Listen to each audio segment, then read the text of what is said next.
Hi, everybody. Welcome back. I hope you had a great time meeting with other attendees. If you are just joining us, hello, welcome. I'm Megan Oliver, the marketing coordinator at Elevate Network, and I am happy to welcome you back to our last pair of sessions. Thank you so much to all of you who have joined us throughout the day for all of these important conversations. Next up is one that I am in particular really excited for. It's called The Personal is Political is Business. Please welcome to the stage Bushra Amawala, the youngest Muslim elected official in the US, Don Loggins, the Chief of Global Strategy and Innovation at Planned Parenthood, Dr. Elijah Nicholas, award-winning trans advocate, author, and actor, Elle Moxley, Executive Director at the Marsha P. Johnson Institute, and Maya Rupert, Interim Chief of Government and External Relations at the Center for Reproductive Rights.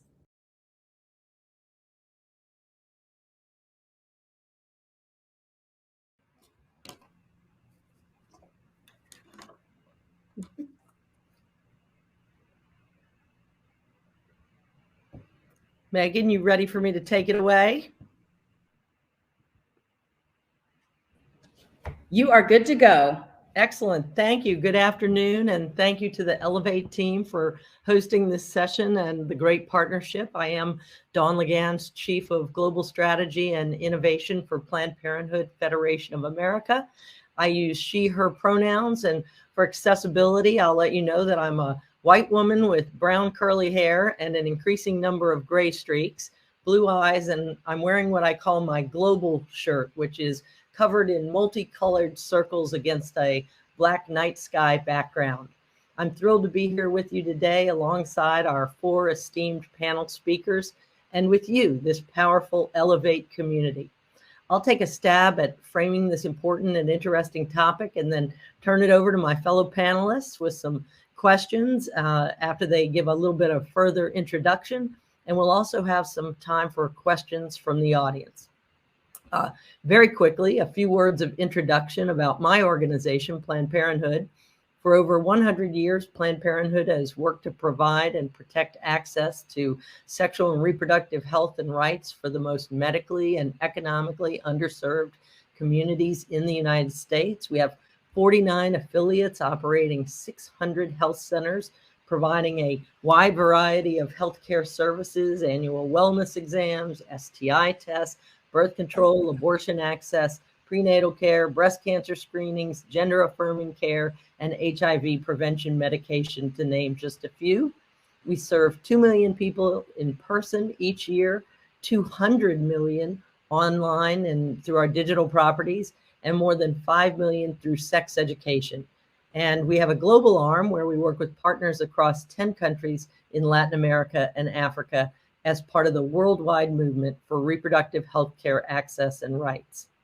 Now, we all know how significant the last year has been in terms of the degradation and loss of human rights, persistent racial and economic disparities, and the rollback of rights of women, LGBTQ+, BIPOC, and AAPI communities.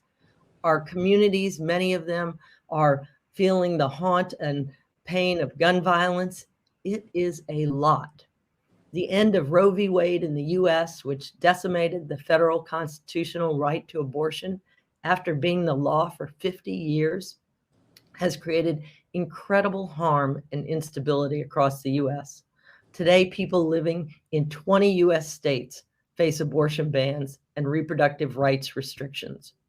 Emboldened ideological courts and legislators are working to criminalize LGBTQ rights, specifically trans rights, with almost 300 bills targeting the LGBTQ community in the US alone, and in many countries around the world. The dangerous and ugly law in Uganda, just the latest. Voter suppression and dangerous misinformation campaigns are frequent headlines in the news. Relatedly, we see businesses in the headlines on all sides of these issues, as business leaders, employees, employee groups, individual workers, and investors struggle to engage. Many businesses are banding together in groups like the Don't Ban Equality Coalition, with more than 950 national and multinational companies in that network alone. So this leads us directly to today's conversation. Increasingly, the personal is political, is business. So we're going to jump into that. First, I'm going to ask Bushra if you'll introduce yourself. I tell you what, I was exhausted just reading the summary of your resume already. So I can't imagine in a few decades it'll be a book. You've done such amazing things already. Welcome. That's so sweet. Thank you, Dawn, and thank you to Elevate Network for having us today on your esteemed panel. I'm so excited to learn from my fellow panelists and look forward to what this conversation looks like. My name is Bushra Amiwala, and I am the first Gen Z woman to hold public office in this country, which is super exciting for me to say out loud. When I was elected, I was known as the youngest Muslim elected in the country and went down in the History Museum as such, but the same way that, political administration's turmoil, so does, I guess, my title, but my name is Bushra, so you can definitely refer to me as that. I just got elected to my second term in public office and serve on the Board of Education in Skokie, our school district 73 and a half. And I am super excited to be serving in a second term. Outside of that, my day job is I work at Google. I'm a solutions consultant. And outside of that, I'm currently getting my MBA part-time at Kellogg, which is Northwestern School of Management. So that's a little bit about me and what I'm up to on the day-to-day. And in my free time, I like speaking at conferences and events. Great. Let's go over to Dr. Elijah Nicholas. Good afternoon, everyone. Thank you so much for having me. I'm excited to be here. We do know Dr. Nicholas said he was having a little bit of trouble with the technology piece and some internet. It's probably the fires from Canada, I know, are blowing through New York here. So, oh, good. You're back with us, Dr. Elijah.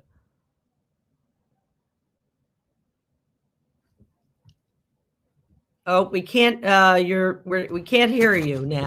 Maybe you're on mute. Can you try again? While you're working on that, I'm going to turn it over to Elle Moxley. And Elle, please introduce yourself, and then we'll go back to Dr. Elijah in just a minute. Absolutely. Thank you so much. Hi, Don. Hi, Bushra. Hi, Maya. Hi, Dr. Elijah. And hi to the entire Elevate Network. It's an honor to be here with you all. My name is Elle Moxley. I am the founder of the Marsha P. Johnson Institute and also its CEO. Our work is to protect and defend the human rights of Black transgender people in the United States. And I'm here in New York City, so definitely feeling the effects of the great devastation, unfortunately, that is happening in Canada. But so happy and so honored to be here with you all during such an esteemed and amazing month. Happy Pride. Right. Thank you, Elle. Maya, let me kick it your way. All right. Hi, everybody. My name is Maya Rupert. I have been the interim chief of government external relations at the Center for Reproductive Rights. I'm absolutely thrilled to be here with this incredible panel. Thank you all so much for joining. I'm really, really looking forward to this conversation. It sounds like I get to be the first person to answer one of our Q&A questions and tell you that the cat who is in my screen, her name is Cuomo, which was a less odd name 15 years ago when I gave it to her, and now I always get sort of a lot of follow-ups about why she got that name. But I will just say Mario Cuomo delivered a speech that I've always loved. She basically got named after that speech, and it looks like is going to be sitting in with us for this panel. So we love it. Thanks, Maya. Well, we'll wait when we see Dr. Nicholas pop back in. We'll stop at some point and pull him into the conversation. We hear a lot about employee activism, but there was an HBR article from a couple of years ago that stated, according to a Harris poll, 70% of Americans say they would support company-wide policies that limit the discussion of politics in the workplace. And according to Glassdoor, 60% of US employees, at least at that time, believe that discussing politics at work at all is unacceptable. On the other hand, a few years ago at Base Camp, a third of employees resigned when the CEO banned societal and political discussions. So I'm just curious, what is each of your view of the role of politics in the workplace? Are conversations around politics or social issues that are, I guess, politics adjacent, something that should be in or out of the workplace? That's for all of you. Throwing it open. Well, I'm happy to start, but hoping people will definitely jump in. Listen, I think, the tough thing about a question like this is that the definition of politics, I think, it's a hard one to really land on. But I think that for a lot of folks, especially people with marginalized identities, whose rights and safety and ability for acceptance and advancement are constantly the issues that are being debated by the Supreme Court or voted on or being attacked by cynical politicians, we do not have the luxury to say that that's a political issue and we should leave it out of the workplace. If we're talking about workplace protections for people, that doesn't stay out of the workplace. If we're talking about healthcare, what kind of healthcare people get access to when our employers are the ones that give us healthcare access, that can't stay out of the workplace, right? So I think one of the tough things is there's a sense of decorum or politeness that tells us, yes, let's not debate things where people might not all be on the same page at work. Let's leave that out. But the reality of that is, too many people's identities have become politicized in an increasingly extremist political climate. And as a result, there is no workplace without politics. Our workplaces have become inherently political because we are all at work and too many of our identities have become politicized. Wonderful. Bushra, Elle, Dr. Elijah, want to jump in on that? Yeah, I definitely echo a lot of the sentiments that Maya just articulated so thoughtfully. I do agree. I think so much of what impacts us on a day-to-day basis is now political and decided by our political leaders, such as even the rights to technology, right? I work in tech, yet something such as like this curtailing of technology, and when it comes to surveilling people's identities and things of that sort behind the scenes and selling our private information, all of those are now political thoughts. How can you be in the workplace without discussing this? I will also say that some people have the luxury of their politics not being, I guess, life-threatening as others might be. For example, some people are not fighting for their lives, right? Some people are not advocating for their livelihood and what their own basic needs and rights and what that looks like. So similarly, it's what Maya was saying. Some people have the privilege to not have to talk about politics at work. But I think those who actually do live it and breathe it know that everything has become politicized. And there's a tactful way to do it, right? I'm not advocating for arguing at the workplace. People say don't talk politics or religions at the workplace, or I guess on Thanksgiving. I'm like a walking example of that. I'm like, what does someone like me do in that instance? Yeah, and I totally echo that. I think the biggest piece around workplaces is that the workplace has become so diversified in terms of most people are working remotely. There's a great fight culturally now to get folks back into offices. And so I think that changes the dynamics in terms of like the luxuries, but also the ability to censor oneself. There are some conversations that just are unavoidable because they do impact the workplace, but more importantly, they impact the human experience that people are having at work. And I think at this point in time, societally, just globally, we've seen so many people impacted by the same thing. So COVID has impacted all of us. That is the one thing that humanity has in common. Whether you believe COVID was real, whether you believe it was not, it did happen. And so I think that has created more to level set, but it has brought political beliefs and ideologies to the surface. And so now we're at a point where we do have to have honest discussions at work. And there is, as Bushra said, a tactful way to do it. But there also sometimes isn't a tactful way to do it because people's lives are literally on the line. We just see lately in the headlines, there's been another murder of a Black person by a vigilante in Florida. This is something that we're so familiar with. We've seen this over and over again. And this is a working person, someone who was providing care to a family. So I say that just to say that there are so many people who go to work who have or could potentially have that experience. And so there's no way to not talk about race, class, gender, or any of the things that are deemed political in nature. And just an example of that, I want to just rewind us back to a time maybe 10, 12 years ago when Trayvon Martin was murdered. I remember working in a corporate environment and seeing the reluctance that so many people in that environment had to talking about how wrong that as a reality for our country was. And so I think so much about how that happened. And now fast forward, we can't stop talking about race. We can't stop talking about gender. And I think that's a reflection of how successful we have been as activists in moving these conversations forward so that they are starting to infiltrate and inform the corporate setting. And that's what a lot of this pushback and resistance is about, the success of our movements. Great. Dr. Elijah, let's get your intro in here real quick and also invite you to give us a comment on, how do politics function in the workplace today? Yes, thank you all for your patience with me through my technical difficulties. I think I'm on for good now. I'm Dr. Elijah Nicholas. My pronouns are he, him, and his, and I'm the founder of 100 Black Trans Men Incorporated, and I'm just happy to be here today. Thank you all for having me. I echo what everyone has said. You know, I think back to my time in the military as a senior officer. I actually was in school in Montgomery, Alabama when President Obama was elected. And that was one of the most tense times that we had throughout the school year.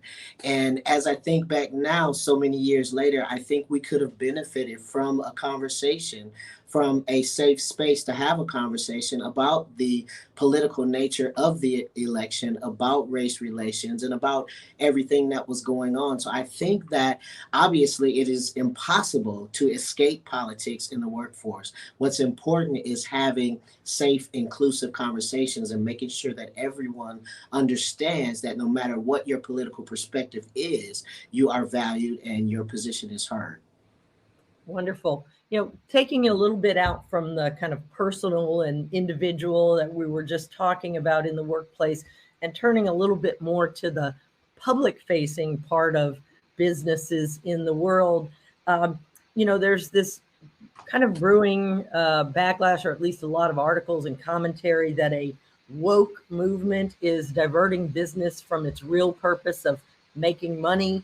We saw this in some of the opinions on the Silicon Valley bank failure. We now see it around the conversation around Disney, around Target. How do we bridge the understanding of making money and having some social responsibility, whether that's personal, environmental, right? And we're seeing this pushback on the ESGs and the environmental, social good policies, governance policies. Elle, you want to jump in on that one? Yeah, I think it's such an interesting time where we are seeing so much. I think what's happening in the world is being referred to as cultural wars. These aren't actually cultural wars. These are political agendas that are being carried out by corporations, and they're being influenced to either get in line or fail. And so I think there's a moment for us to really level set what our values are personally, politically, and socially. There is this idea, and I'm just coming back from being abroad in France, and there's such an ease, there's such a care for humanity. It's not to say that everybody gets it right and we get it wrong, but there is more of a global appreciation for humanity. Whereas here, it's a slug out kind of fest all the time. So, I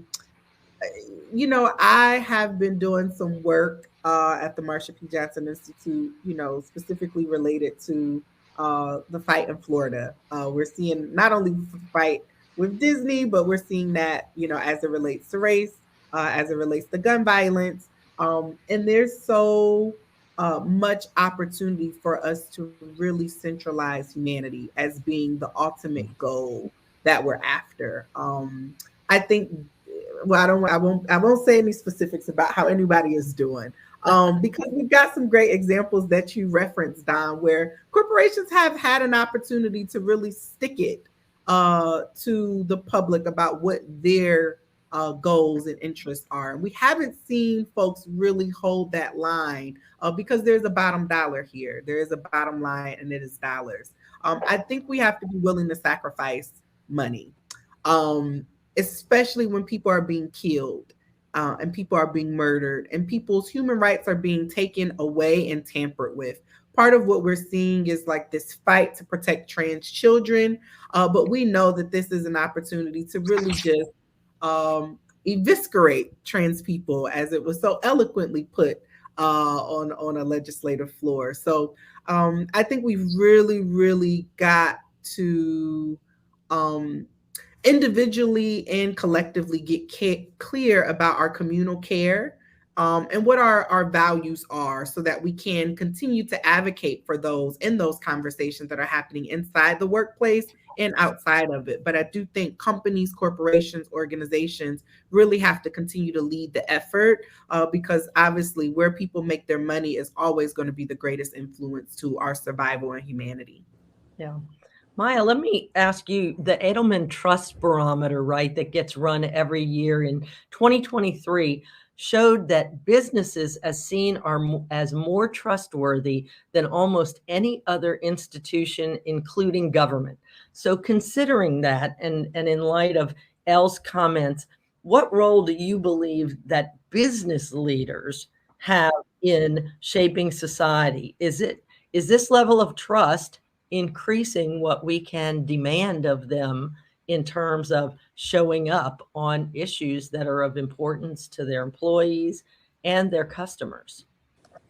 Absolutely. And I will just say that results like that should also concern the other institutions like government and others, and hopefully encourage folks to think really about how to restore that trust. Because in moments like this, we have to have trust in our institutions, and corporations, businesses, those are a piece of the institutions and sort of the democratic life that people are living. And where we see that trust existing, then absolutely, I think that creates an obligation to use that for good, particularly in a moment like this, right? Where we're seeing some of the institutions that we have relied upon, unfortunately, seem a lot more fragile than I think we all hoped that they were. Where people are placing their trust, I think that does create a greater obligation. And to Elle's point, if people are looking to businesses in these moments and saying, well, where I'm going to put my dollars are the places that reflect my values, sort of, boycott or supporting businesses that you believe in. That's a contemplated part of an economy as well. I feel like every time it's used to, a lot of times when, it's sort of progressive values that are being asked for, there are people who are willing to sort of cry foul and say, that's not what a business is supposed to be. If a business is supposed to be concerned with profits, then it definitely matters if they are looking at issues, listening to the customer base and saying, this is something that matters to people. It matters that they're listening to their employees. I think more and more we're seeing that workers want to go to a place where it's not just a job, but they can find some kinds of values alignments, particularly in roles where they're asked to do more than just show up 9 to 5 and then go home at the end of the day. If you want people to feel that kind of investment in a workplace, they're going to ask for things like, I want this to also be a home for my values, or a container for my values, my advocacy home, right? Like, people want more than that from their employers. Listening to employees is the job of a business. That is good business sense. And so I think sometimes we have to separate out, stop thinking of this as there can be sort of political concerns and there can be business concerns. A lot of times, listening to the people that you want to buy from you and the people you want to work for you are the things that drive a bottom line. So a lot of times there's a lot more alignment than I think this conversation would let us believe there is. That's great. Boucher, I sense you'd love to get in on this topic of young people, of employees, of, we're seeing such great activism by young people, leadership, that I think is voting all across the board. There is an energy that people are sensing is different. And on this topic of who are you going to work for? Who are you going to vote for? Who are you going to buy from? Let's get your voice in here.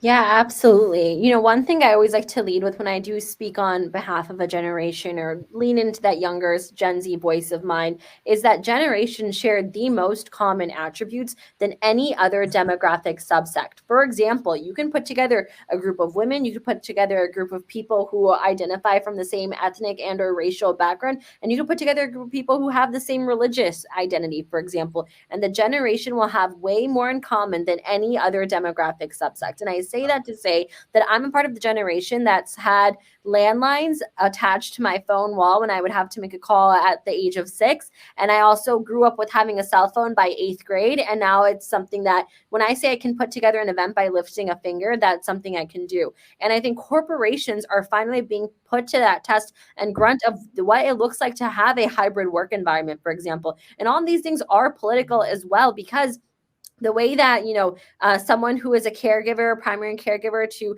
children or another family member or something as sort, all of these things do go hand in hand in that way. And I think now people in my generation in particular are sort of paving the way in when we have an interview with the corporation, we are interviewing them as well. We are literally asking them questions about why we should work for them. And all this goes hand in hand. And something that I was thinking about in the earlier conversation was I think companies are becoming political because it's the trendy new wave, and performance activism is not what we want to see right now. We're not here to see companies, putting together an equity statement, but then also being silent 10 years ago when the murder of Trayvon Martin first happened. Like these types of things, we now have receipts and we are calling these things out. And I think social media has become a vessel for people to articulate them and giving people a platform to do so accordingly. But you also see that who is leading the charge to help get TikTok banned, for example, right? Like all of these things go so hand in hand to the point where it almost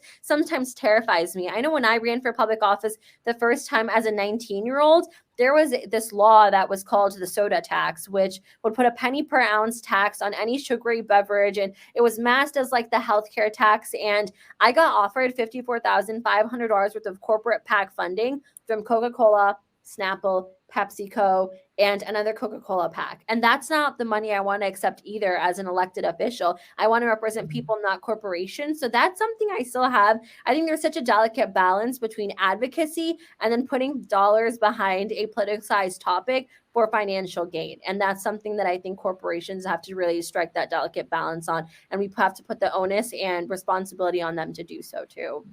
And we know a lot of corporations, people don't have an easy, clear view into where they are putting their political dollars, and then the steps that those elected officials that they're supporting are taken not just on their issue, but on issues that affect so many communities. We have a great question in the chat here for Dr. Elijah. If you don't mind, I'm going to send it your way. It says, sure. How can cis hetero individuals be better allies to the LGBTQ plus community without unintentionally centering ourselves or themselves in the conversation? And that kind of goes to some of that performative piece that you were talking about, Bushra. Absolutely. That's a wonderful question. I think the first thing is vulnerability, and asking that question is a start. I think that cisgender individuals can do trans individuals a favor by speaking out, by standing out, and by resisting. Sometimes what bothers me is that I see people wanting to be allies and wanting to be advocates, but then when it's time to speak up, because of politics, because of businesses, because of profits, we don't hear or see those same voices that we need. Right now, Florida needs, and I'm in Georgia, I want to say that, Florida needs our voices. Florida needs not just cis voices, but the voices of the entire LGBTQIA plus community as well. And so I think that vulnerability is the first thing. And then bringing the most important people in the conversation, and that's the people that you're trying to assist. Too often I see where cis individuals are having conversations and there are not any trans, non-binary, or LGBTQIA plus individuals in that conversation. Thank you. Elle or anybody like to add something to that? And I'm checking in. Oh, Maya, add a point for us.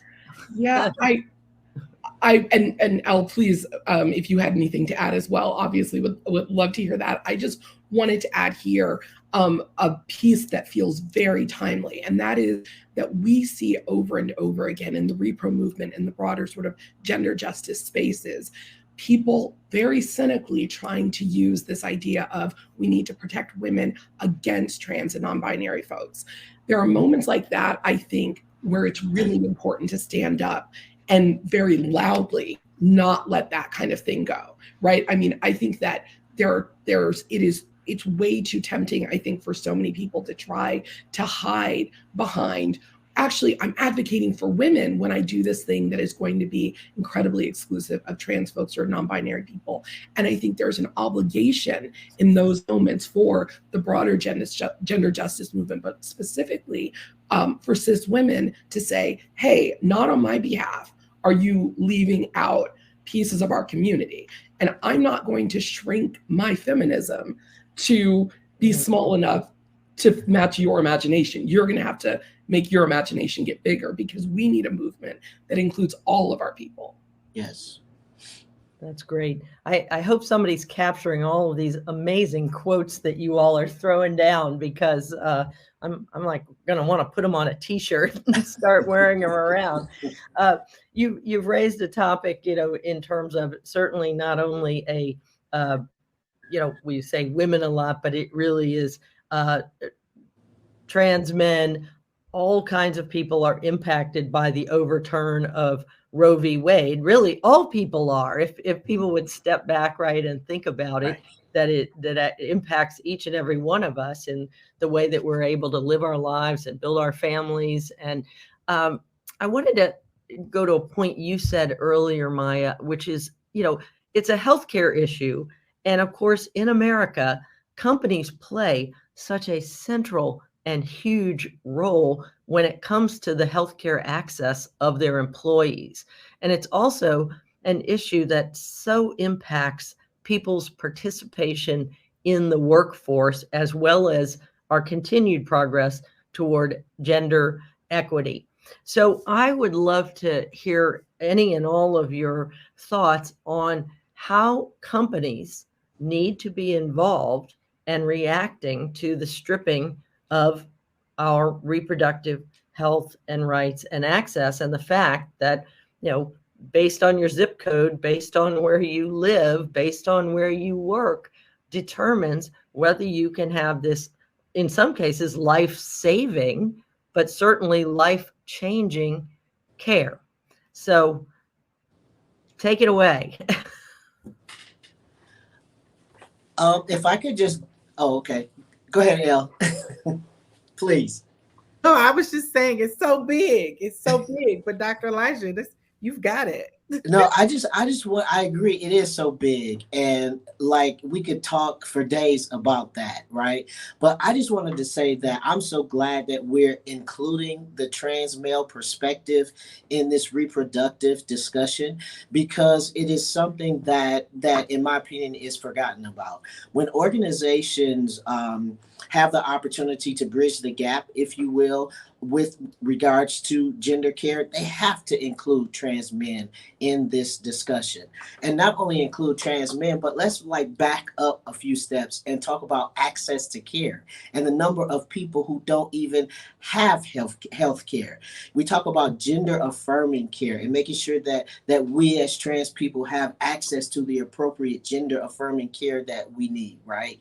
Once we get this gender affirming care, if I'm a trans man who desires to biologically have a child, I need access to adequate health care. And I think organizations should make conscious decisions relative to conscious profits, right? They should make conscious decisions in making sure that the health care they select for their organization is an inclusive plan, so that everybody has access not just to basic health care, but the health care that we need. That's a critical point, Dr. Elijah. Maya, at the Center for Reproductive Rights, where you're one of the key leaders, what what are the kind of conversations that you all are having with corporations about their policies, like what Dr. Elijah has mentioned, and how they need to be thinking about this for their employees, with their employees? Right. The center actually started our corporate engagement practice after the Dobbs case, in large part because we started seeing an influx of corporations starting to say, what can I do? And I think a big piece of what needs to happen in this moment is we have to have the sort of business case for comprehensive reproductive health care. And, look, advocates, we are where we are, and everyone knows where we are. But it is incredibly powerful for a corporation to say, we need to be able to compete for the best employees. We're not going to be able to do that if we happen to be based in a state where people can't get full access to healthcare. So we can't get certain people to move to our home office in order to, for us to actually get our work done. We are now competing with organizations that just happen to be based somewhere else and not able to compete for it.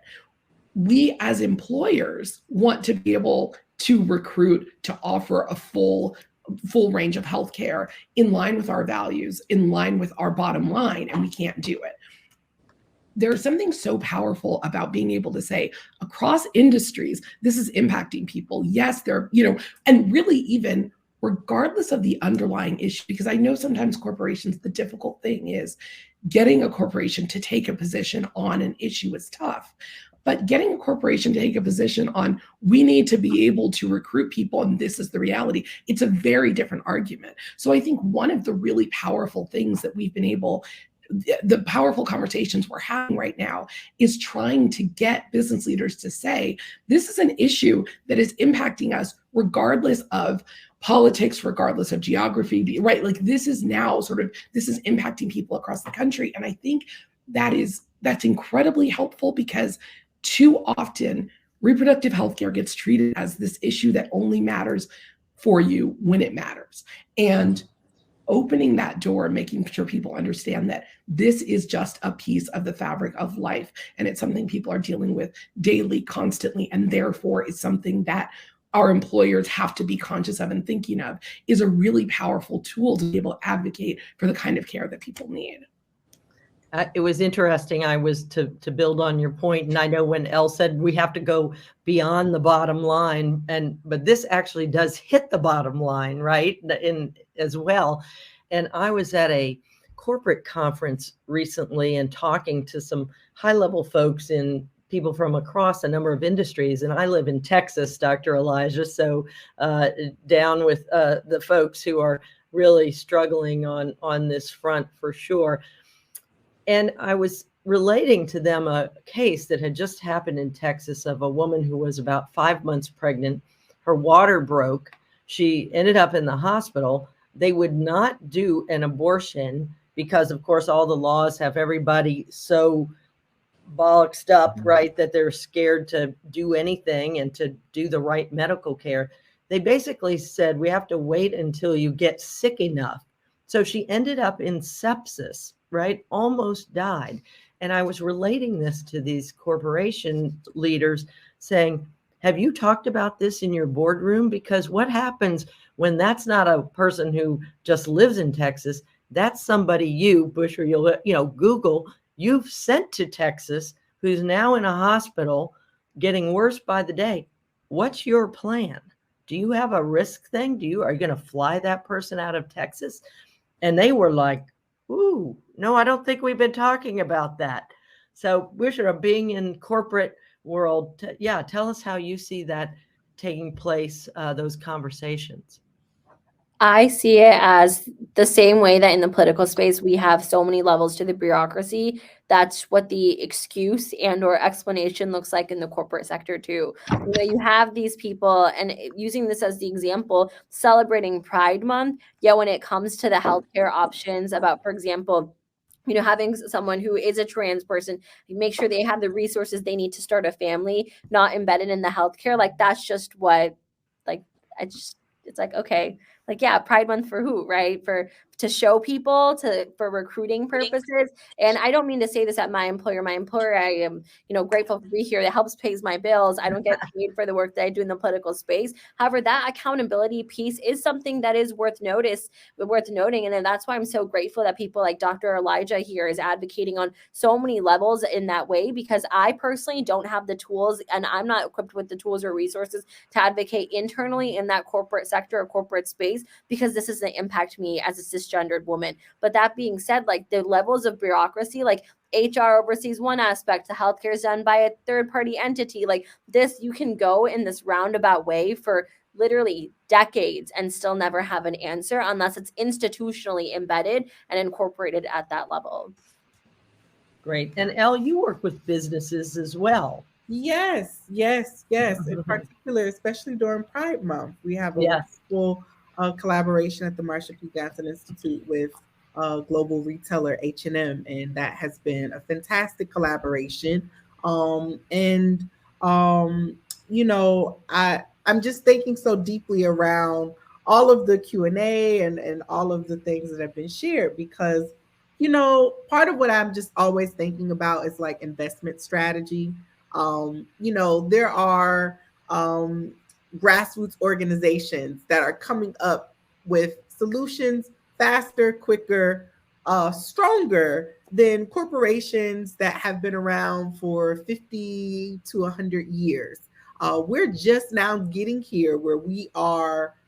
There's this little saying in the Black community: we just got our freedom to be Black, and now we get a little tiny bit of something to be maybe queer, maybe gay, maybe trans, and so it just goes down the list, just depending on who you are. And so I say that just to say, that our relying solely on marginalized communities and marginalized groups cannot always be what steers us into having the solutions that we need to ensure that everyone has access to not only equity, but joy, a human experience that you feel satisfied with.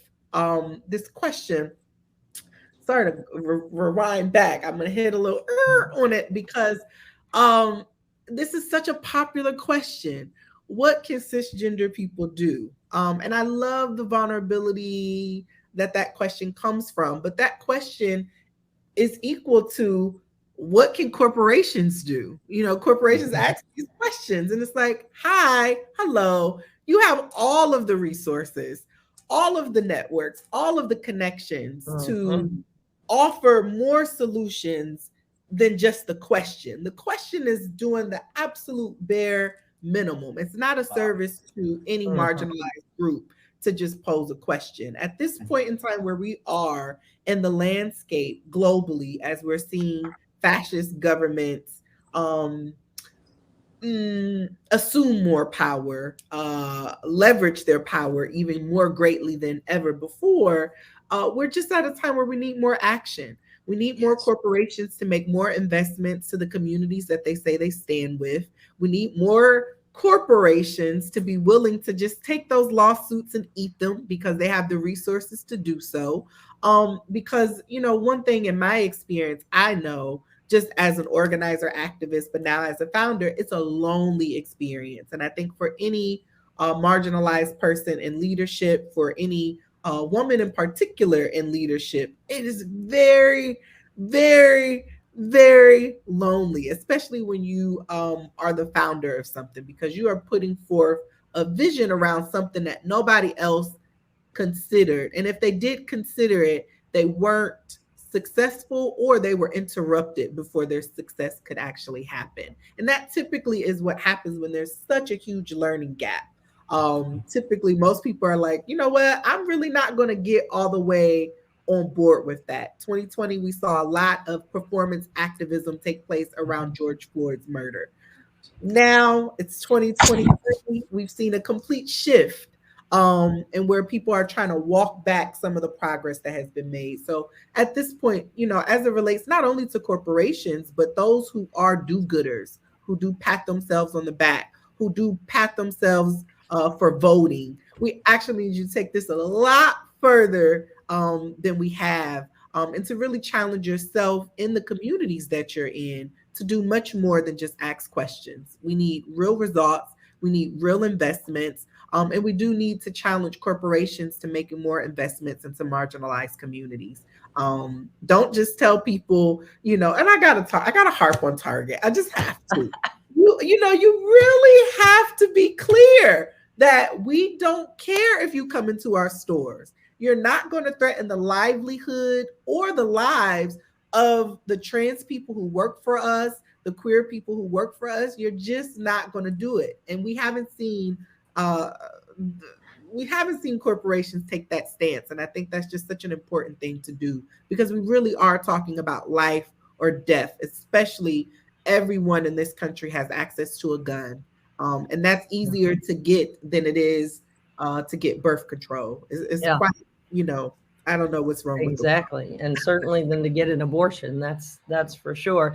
And of course, I think I saw a lot of people said, like, hey, did you think about maybe hiring some security guards to protect the people and the product rather than get rid of the product? So yeah, I think that's been an eye-opener for a lot of folks. We got a couple of great questions here in the chat I want to give to you guys. One is abortion access can be such a taboo topic. Do you have any tips for starting the conversation with leadership at work? Let me let you, who'd like to grab that? Maya, maybe you start and somebody else jump in. Sure, I can start. And I would suggest, particularly if you're in a workplace where you don't know for sure how it would be perceived, go through like an employee resource group, go through like HR, diversity, equity, and like inclusion initiative. Like if there's an office like that, start the conversation there, because they're often the people who are running those ERGs or the people that are doing the DEI work are in a position to get that information of leadership. It doesn't have to come from one individual. And so no one has to sort of take on that ownership. One of the tough things I think about these conversations is it requires somebody to be willing to take that sort of first step. And it's a really unfair power dynamic to ask, somebody who might need access to this care to be the one to like shoulder that. So I would say go through some of those mechanisms. And if you are a person in a position of authority, please remember this power dynamic and try to reverse it. You be the one to bring it up. You don't have the same potential, social cost that it's gonna be. And if you can do that, if you can be one of the people actually bring it up, please do so. I'm part of the LGBTQ community myself, and was a baby LGBTQer in the early days of HIV and AIDS and the work of ACT UP, and people really coming out and taking risk. And I think also today of organizations like Shout Your Abortion and others who are on the front lines of confronting stigma around abortion and making it both safe and encouraged for people who want to share their stories. And I think of our trans community, right, is all the bravery, right, and how we need to back brave people. We need to find spaces to, again, to fight against stigma in the workplace and in all corners of society, in order to make space for us in the law. And so it's really powerful what you said too, Maya, about how people who are in positions of power need to make the space for people to participate and ask questions. And a lot of these companies who are in this moment freaking out and saying, we're just not going to talk about any of that. We're not going to let you email. We're not going to let there be any ERGs. I think they're making such a big mistake. Another great one here, Bushra, perfect for you to take a first go at is, what do you say to people who say my vote doesn't matter, or who point out increased attempts at voter suppression as a reason for opting out? And we know from data that, in fact, even talking about voter suppression sometimes leads to voter suppression because it makes people feel like they're going to have such a rough time when they try to vote. Yeah, this is something that I get asked quite often, which a couple things. So, speaking on behalf of the South Asian community, would love to hear another lens or perspective, because the way that the South Asian community views not voting is very similar to, well, my one vote just doesn't matter, right? And a lot of the suppression that isn't actually targeted at this community, it is targeted at other types of communities too, particularly the Black community and those who come from low income, poor, and marginalized groups too. That being said, I found that in the South Asian community, it's almost like this intense amount of optimism, which leads to people not voting. For example, when I was running for the first time, I lost my first election, and I would get comments from people in the South Asian community such as, well, you're the only candidate I knew, so I thought you were going to win, so my vote would not have mattered. And that was, I think, was so interesting to have the privilege to be able to say that, oh, I thought my one vote would not have impacted you incrementally because you were a shoo-in, because I was the only candidate that was campaigning towards that group of people. That being said, I jokingly say that I was the Bernie Sanders of the South Asian community. So the second time I ran for public office, everyone showed up to vote because they're like, oh, we're not letting this, slip up happen this time. And I got elected by 31 votes. Wow. So every vote really did matter. Every vote really does matter. I was in a crowded race of 7 people. From that, literally every vote did matter. I could literally look back to the 50 respective 15 doors that I had knocked and add up the 31 people that way. But also, I think it can be really apprehensive to hound someone as to why they aren't voting, but to take a positive spin as to, like, here's why I am voting and here's what's working. But also, again, recognizing that some groups, such as the demographic I'm in particular referencing in my hometown in Illinois, where voter suppression is not as increasingly seen through the political machine as it maybe once was 25 plus years ago. That being said, talking about why I'm voting, what's exciting me about some of the candidates that I have the opportunity to vote for, I don't live in Georgia, right? I'm not living in these states where there are people who are investing money into preventing other people from voting, right? There are people who are against like automatic voter registration at the age of 18. There's people who are against lowering the voting age to 16. Like, these things fathom and blow my mind, and I'm grateful that I live in a state such as Illinois where I'm not combated by this, but I would love to hear if there's maybe another perspective on this that I don't necessarily touch on or have the right to speak on behalf of. Yeah, I'll just jump in. As a proud Ohioan who's lived in very big places like New York City and Washington, D.C., there is a particular, the ways that votes are, let me back up.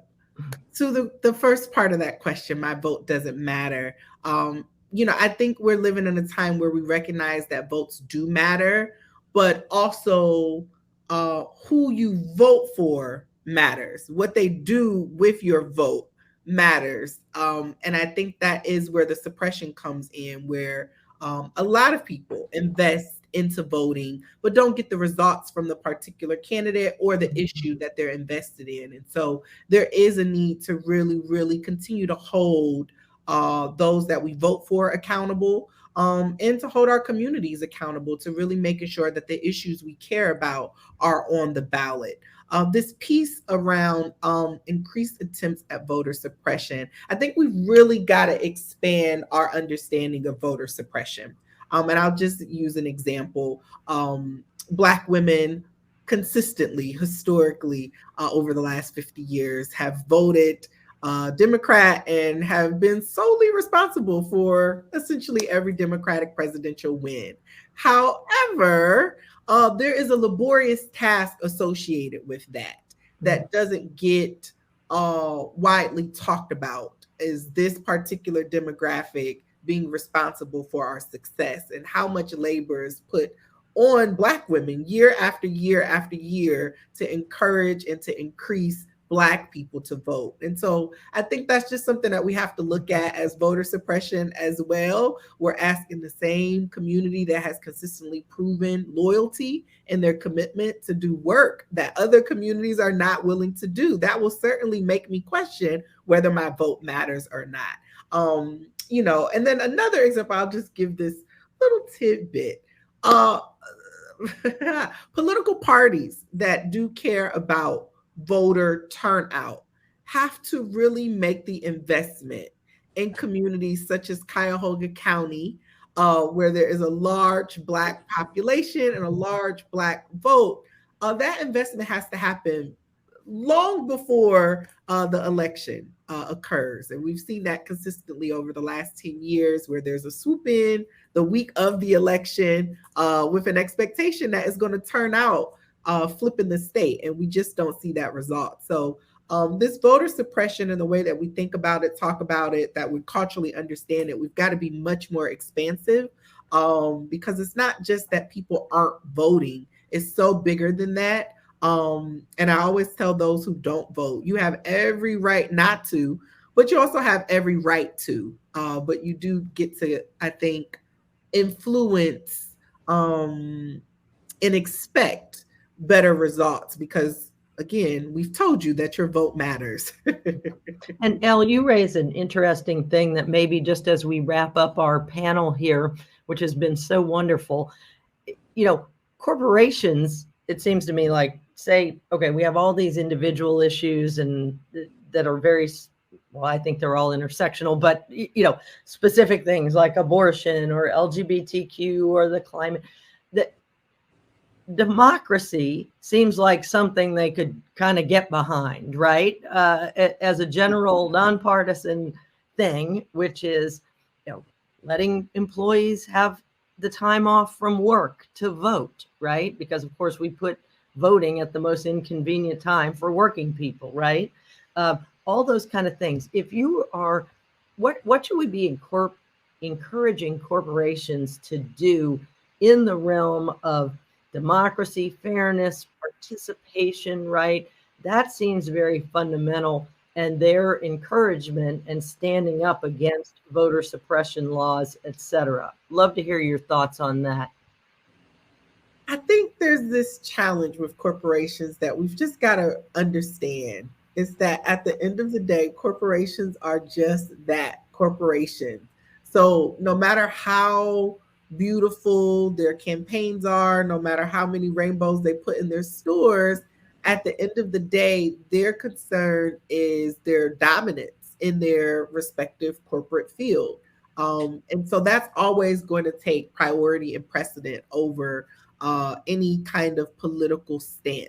The political stance is what influences their dominance. And I don't want to say, it's what influences their dominance. So I think that this is why movements and organizations that call for movements and that support movements are so important, because there has to be a party or group that is holding the line in a way that corporations will never hold the line. As soon as the money starts shifting and there's decreases, the stocks fall, there's always going to be a shift. And we saw that with Twitter. Elon Musk made it very clear that they needed to vacate their role, and they did what they thought would be more attractive to buyers. They hired a woman CEO. So, there is a formula, there is a method, and it's not something that is just unique to corporations. It's unique to all of us who lead. These are strategic things that people do. But I do think we've got to just get very clear that corporations can only hold the line so much because there are legalities around it. Even this piece around leaders, which I completely agree, leaders do have to encourage certain conversations, but there is such a fear at work around what can I talk about? Who gets to lead that conversation? Is this going to be an HR investigation? These are all the things that do require, I think, for it to be a two-way street. And we've got to have more of a two-way street with corporations. They are who they are, and they're always going to eat us, which is why we have to really have a politic that is informed by eliminating anti-Blackness and capitalism from the world. Without that as like a fundamental thing that we're buying into, there's no way to say corporations are going to be able to hold the line for democracy. All right, Elle, as my good friend George Walker would say, preach. Yeah, you really brought it home that Yes, indeed. we need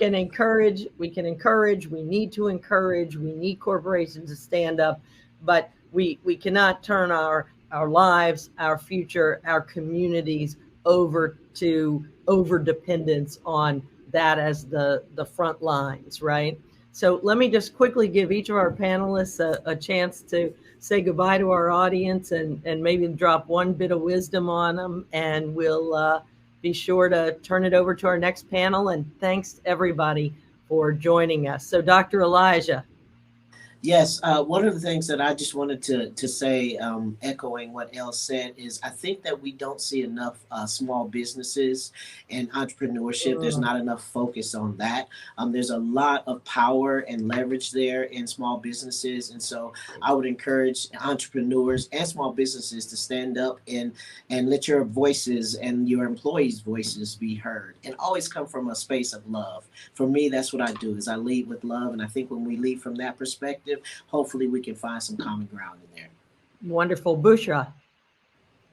It was a pleasure to learn so much from each and every one of you. I always say there's no such thing as the right time, only the right action. And Maya, give us the final goodbye. Well, thank you all so much to this incredible panel and everyone who tuned in today. I think this is a critically important conversation, and corporations are going to play a critically important role in what we're doing.